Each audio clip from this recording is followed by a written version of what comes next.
In the name of Allah, the most gracious, the most merciful. Assalamu alaikum everyone. Welcome to my channel Learning with Anila Kadri. In this video, I am going to translate last two paragraphs of chapter number 4, Hazrat Asma Radiallahu Ta'ala Anha. In this paragraph, we will talk about the family of Hazrat Asma Radiallahu Ta'ala Anha. She was the daughter of whom, she was the mother of whom, she was the wife of whom, like this. Especially we will talk about what Hazrat Asma Radiallahu Ta'ala Anha did after the death of her stepsister Hazrat Aisha Siddiqa Radiallahu Ta'ala Anha. So let's get started. Hazrat Asma Radiallahu Ta'ala Anha was amongst में से, we can say दरमियान, the early few चंद इब्तदाई who accepted, जिन्होंने कबूल किया इस्लाम. Hazrat Asma Radiallahu Ta'ala Anha was amongst the early few who accepted Islam. Hazrat Asma Radiallahu Ta'ala Anha उन चंद इब्तदाई लोगों में से थीं जिन्होंने इस्लाम कबूल किया. She was the daughter, वो बेटी थी, of हजरत अबू बकर सिद्दीक़ रज़ियल्लाहु ताला अन्हु, हजरत अबू बकर सिद्दीक़ रज़ियल्लाहु ताला अन्हु की, एंड और स्टेप सिस्टर सुतेली बहन थी ऑफ हजरत आयशा सिद्दीक़ा रज़ियल्लाहु ताला अन्हा. She was the daughter of Hazrat Abu Bakr Siddiq रज़ियल्लाहु ताला अन्हु and step sister of Hazrat Aisha Siddiqa रज़ियल्लाहु ताला अन्हा. वो हजरत अबू बकर सिद्दीक़ रज़ियल्लाहु ताला अन्हु की बेटी और हजरत आयशा सिद्दीक़ा रज़ियल्लाहु ताला अन्हा की सुतेली बहन थी. She was the wife, वो बीवी थी, of हजरत ज़ुबैर बिन अवाम रज़ियल्लाहु ताला अन्हु एंड और मदर माँ of हजरत अब्दुल्ला बिन ज़ुबैर रज़ियल्लाहु ताला अन्हु. She was the wife of हजरत ज़ुबैर बिन अवाम रज़ियल्लाहु ताला अन्हु and the mother of हजरत अब्दुल्ला बिन ज़ुबैर रज़ियल्लाहु ताला अन्हु. वो हजरत ज़ुबैर बिन अवाम रज़ियल्लाहु ताला अन्हु की बीवी और हजरत अब्दुल्ला बिन ज़ुबैर रज़ियल्लाहु ताला अन्हु की माँ थीं. देखिए, इस पैराग्राफ में उन्होंने हज़रत अस्मा रज़ियल्लाहु ताला अन्हा के बारे में आपको कंप्लीट इन्फॉर्मेशन दे दी है कि वो किन की बेटी थी. हज़रत अबू बकर सिद्दीक़ रज़ियल्लाहु ताला अन्हु की बेटी थी. वो हज़रत आयशा सिद्दीक़ा रज़ियल्लाहु ताला अन्हा की सुतेली बहन थी. हज़रत ज़ुबैर बिन अवाम रज़ियल्लाहु ताला अन्हु की बीवी थी और हज़रत अब्दुल्ला बिन ज़ुबैर रज़ियल्लाहु ताला अन्हु की माँ थी. She died, उन्होंने वफ़ात पाई, at the ripe old age, पुख्ता बूढ़ी उम्र में. ripe old age, पुख्ता बूढ़ी उम्र, of about 100 years, तकरीबन 100 साल की. She died at the ripe old age of about 100 years. उन्होंने तकरीबन 100 साल की पुख्ता बूढ़ी उम्र में वफ़ात पाई.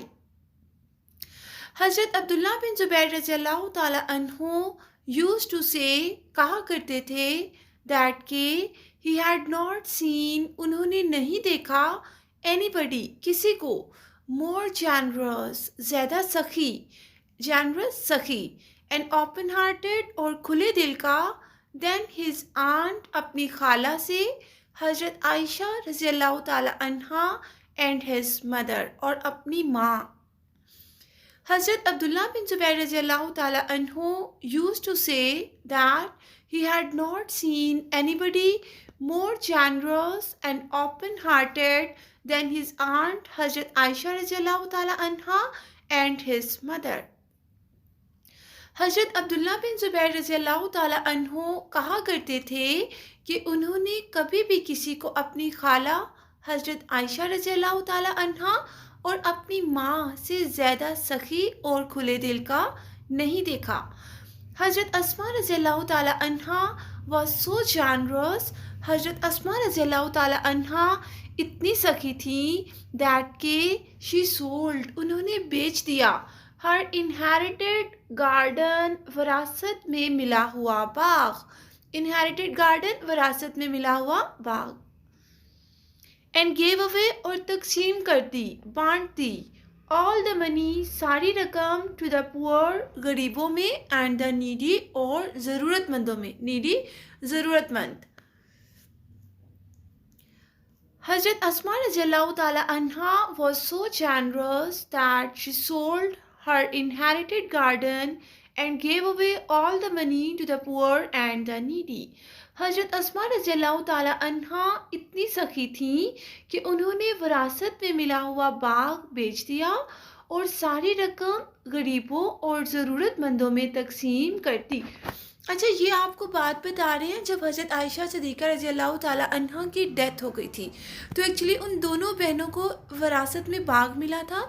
जब हज़रत आयशा सिद्दीक़ा रज़ियल्लाहु ताला अन्हा की डेथ हो गई, तो अगर हज़रत अस्मा रज़ियल्लाहु ताला अन्हा चाहती तो वो सारा बाग जो है वो उनकी अकेली वारिस थी ना देन, तो वो सारा बाग अपने नाम पे करके वो खुद यूज़ कर सकती थी, right. But what she did, उन्होंने सारा बाग सेल आउट कर दिया और उन्होंने जितनी भी अमाउंट थी उस बाग को सेल करने के बाद उन्होंने उस अमाउंट को डिस्ट्रीब्यूट कर दिया, तकसीम कर दिया, right, among needy and poor. Nobody ever returned, कोई नहीं लौटा एम्प्टी हैंडेड, खाली हाथ, फ्रॉम हर डोर स्टेप, उनके दर से, डोर स्टेप दर, दहलीज। Nobody ever returned empty handed from her door step, कभी भी कोई उनके दर से खाली हाथ नहीं लौटा। हम ये भी कह सकते हैं कभी भी उनके दर से कोई खाली हाथ वापस नहीं गया। Okay, coming toward last paragraph of the chapter. हज़रत अस्मा रज़ियल्लाहु ताला अन्हा विल ऑलवेज बी रिमेंबर्ड, हज़रत अस्मा रज़ियल्लाहु ताला अन्हा को हमेशा याद रखा जाएगा, फॉर हर करेज, उनके हौसले के लिए, जेनरोसिटी, सखावत, एंड विस्डम और अक्लमंदी। हज़रत अस्मा रज़ियल्लाहु ताला अन्हा will always be remembered for her courage, generosity and wisdom. हज़रत अस्मा रज़ियल्लाहु ताला अन्हा को उनके हौसले, सखावत और अक्लमंदी के लिए हमेशा याद रखा जाएगा। शी हैड रेज़ोल्यूट फेथ, उन्हें पक्का यकीन था, रेज़ोल्यूट पुख्ता, पक्का, फेथ ईमान, यकीन। She had resolute faith in Allah almighty, उन्हें अल्लाह ताला पर पक्का यकीन था। हर लाइफ, उनकी ज़िंदगी, वुड ऑलवेज बी, हमेशा रहेगी, अ बीकन ऑफ लाइट, रोशन चिराग, रोशनी का मीनार भी कह सकते हैं। इसको अंडरलाइन कीजिए, ये सेंटेंस भी आपसे पूछा जा सकता है। अ बीकन ऑफ लाइट, रोशन चिराग, वी कैन से रोशनी का मीनार, फॉर ऑल ऑफ अस, हम सब के लिए। Her life would always be a beacon of light for all of us, उनकी ज़िंदगी हमेशा हम सब के लिए रोशनी का मीनार रहेगी। So this is all about last two paragraph of chapter number 4, Hazrat Asma radiallahu ta'ala anha. In fact, we have done entire chapter, right? But still, if you have any question, you can ask me in comment section or you can email me. So for the translation of next chapter, subscribe my channel Learning with Anila Khatri and be with me in my next video. Thank you so much.